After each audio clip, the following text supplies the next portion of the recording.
যারা বড় বড় কথা বলছেন যে আপনাদের কারণে আপনাদের অবদানে আজকে জনাব তারেক রহমান বাংলাদেশের প্রধানমন্ত্রী হিসেবে নির্বাচিত হয়েছে, এতটুকু বলতে চাই, বিএনপি যদি আপনাদের পাশে না থাকে তাহলে আওয়ামী লীগের যে ক্ষোভ বা আপনাদের যে সাংগঠনিক শক্তি, আপনারা কি মাঠে টিকতে পারবেন?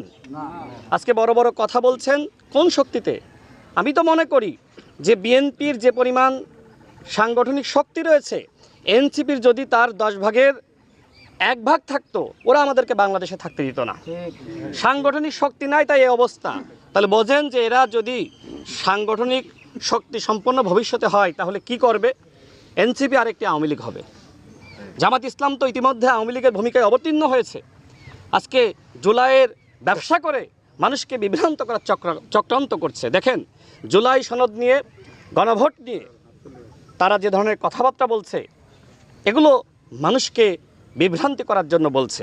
দেখেন, স্বাক্ষরিত জুলাই জাতীয় সনদ বিএনপি ধারণ করে এবং আমাদের মাননীয় প্রধানমন্ত্রী বলেছেন যে স্বাক্ষরিত জুলাই জাতীয় সনদ অক্ষরে অক্ষরে বাস্তবায়ন করা হবে। যেহেতু আমি মাননীয় প্রধানমন্ত্রীর রাজনৈতিক সহকারী, আমি দায়িত্ব নিয়ে বলছি, ইনশাল্লাহ বিএনপি সরকারের মেয়াদে স্বাক্ষরিত জুলাই জাতীয় সনদের পুরোটাই বাস্তবায়ন করা হবে ইনশাআল্লাহ।